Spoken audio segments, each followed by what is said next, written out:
નમસ્કાર. આજે આપણે છીએ પોરબંદરના પક્ષી અભયારણ્ય ખાતે, જે સૌથી નાનામાં નાનું પક્ષી અભયારણ્ય કહેવાય છે ભારતમાં. આપણી સાથે એક પક્ષી પ્રેમી છે, ભરતભાઈ રૂકાણી. આ પક્ષી અભયારણ્યની વિશેષતા શું છે? આ પક્ષી અભયારણ્ય બનાવવા પાછળ ખૂબ જ મોટો ભોગ મહાનુભાવોનો છે, જેમ કે શિવરાજકુમાર ખાચર, જસદણના રાજવી પરિવારના પ્રિન્સ, કે જેણે ખૂબ જ મહેનત કરી હતી અને એને હૈયે હામ હતી કે આ પોરબંદરની આ પાણીવાળી જગ્યા છે, વેટલેન્ડ, એને બર્ડ સેન્ચુરી ડિક્લેર કરવામાં આવે. તેમજ તેમના વેવાય ગાયકવાડ બરોડા, એણે પણ ખૂબ આમાં શ્રમ ઉઠાવ્યો છે. અમે બધાય લોકલ બર્ડ વોચરે પણ ખૂબ મહેનત કરી છે. અને જે તે સમયે પીટર જેક્સન કરીને એક ઓર્નિથોલોજિસ્ટ હતા, ફિલ્મ મેકરે હતા, જે ગાંધીજીની પિક્ચર બનાવવા માટે થઈને પોરબંદર આવ્યા હતા. પણ જ્યારે તેણે આ પોરબંદરની બર્ડ સેન્ચુરી સામે છાયાનું રણ એ બધું જોયું અને હજારોની સંખ્યામાં ફ્લેમિંગો વિહરતા જોયા સિટીની વચ્ચે, કે જ્યાં બાળકો ક્રિકેટ રમતા હોય, ધોબી લોકો કપડાં ધોતા હોય છે, લોકો ટોયલેટ જતા હોય છે, હેવી વ્હીકલ પસાર થતા હોય છે, છતાં પણ આ સેન્સિટિવ બર્ડ આટલું નજીકથી 20 ફૂટ 25 ફૂટ નજીકથી જોવા મળતું હોય એવું ભાગ્યે જ ક્યાંય જોવા મળે એવાનું એક આ પોરબંદર હતું. એટલે તેણે જે તે સમયમાં ઇન્દિરા ગાંધીને પત્ર લખીને જાણ કરેલી હતી કે આ જગ્યાને બર્ડ સેન્ચુરી ડિક્લેર કરવામાં આવે છે. કારણ કે આખા વિશ્વમાં હું ફરેલું છું, પણ આટલું નજીકથી ફ્લેમિંગો જોવા મળતું હોય કે આવો નજારો ક્યાંય જોવા મળતો હોય તો પોરબંદર એકમાત્ર સ્થળ છે. માટે આને પક્ષી અભયારણ્ય જાહેર કરવું જોઈએ. તે પછીના અથાગ પ્રયત્નો આ બધા મહાનુભાવોના, અમારા બધાના, અને ફરીથી એણે ઇન્દિરા ગાંધીને પત્ર લખ્યો.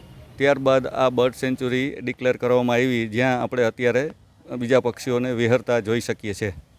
ખાસ કરીને ફ્લેમિંગોની વાત કરીએ તો ક્યાં એવા ડ્યુરેશન છે, સમય, કે ત્યારે ફ્લેમિંગો વધુ જોવામાં મળે અહીંયા? પોરબંદર એક એવું પ્લેસ છે કે જ્યાં અમુક સંખ્યામાં તો ફ્લેમિંગો તમને 12 મહિના જોવા મળે, કારણ કે આ ખૂબ જ ગમતી જગ્યા છે. અને એવી પણ શક્યતા છે કે ગોસાબારાના અમુક વિસ્તારોમાં, મેઢા ક્રિકના અમુક વિસ્તારોમાં ફ્લેમિંગો પ્રજનન કરતા હોય તેવી પણ શક્યતા છે. પોરબંદરના છાયાના રણમાં અત્યાર સુધીમાં 5 વખત ફ્લેમિંગોએ નેસ્ટિંગ કરેલું છે. અને જ્યારે હેવી રેન પડે એટલે એના માળા વોશઆઉટ થઈ જાય છે અને બ્રીડિંગ કરવાના ચાન્સ ઘટી જાય છે.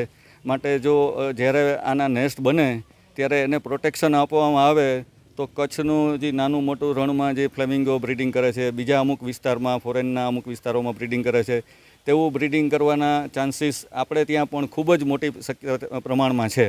તો આ માટે પણ કરવું ઘટે અને આને પ્રોટેક્શન આપવું ઘટે. અને મોટાભાગે માર્ચથી લઈ અને જૂન જુલાઈ સુધીમાં ફ્લેમિંગોનો કોર્ટશિપ ડાન્સ જોવા મળે છે છાયાના રણમાં, કે જ્યાં 15-20 હજારની સંખ્યામાં ફ્લેમિંગો એકી સાથે જોવા મળે છે.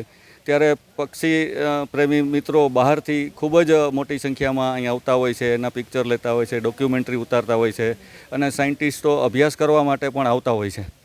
ખાસ કરીને ફ્લેમિંગોની જે પાંખ હોય છે એમાં લાલ અથવા તો કેસરી જેવું કલર હોય છે, તો એનું કારણ શું છે, કંઈ ખ્યાલ છે? આ કલરનો જાણવા મળે છે એવું કે ફૂડ પ્રોસેસના હિસાબે એનો કલર ડેવલપ થાય છે. પાણીમાં જે અમુક પ્રકારની આલ્ગી બને છે અને જે ખોરાકમાં મેળવે છે, એની ફૂડ પ્રોસેસના હિસાબે એનો આ કલર ડેવલપ થાય છે એવું માનવામાં આવે છે. અને મોસ્ટલી આપણે પોરબંદરના જ લોકોને આપણે અપીલ કરવી હોય, ખાસ કરીને પક્ષી અને લોકો સાથેનો સંવાદ જે છે, ક્યારેક ક્યાંક બાજુમાંથી નીકળતા હોય અને જનરલી સામાન્ય પ્રાણીઓ પણ ડરતા હોય છે પબ્લિકથી, પણ આ પક્ષીઓ સાથે છે, તો પબ્લિકને તમે શું એક સજેશન આપશો, સૂચન કરશો? રૂટીનમાં ત્યાં રહેવાવાળા લોકો કે ત્યાં આવજાવ કરવાવાળા લોકો માટે કાંઈ કહેવાનું રહેતું નથી, કારણ કે તેનાથી પક્ષીઓ ટેવાઈ ગયેલા છે. પરંતુ પ્રવાસીઓ અથવા તો પક્ષી પ્રેમીઓ બહારથી આવતા અથવા લોકલ ખાલી પક્ષી જોવા જતા હોય, તેની મારે નમ્ર વિનંતી છે કે આ પક્ષીને ઓછામાં ઓછું ડિસ્ટર્બ કરો અને સડનલી તમે એનો એપ્રોચ ન કરો. કદાચ એ તમારે એપ્રોચ કરવાની જરૂરિયાત ઊભી થાય તો 2-3 કલાકનું ટાઈમ ડ્યુરેશન રાખી અને ધીરે ધીરે ગ્રેજ્યુઅલી એપ્રોચ કરી અને તમે એની બ્યુટી માણી શકો છો.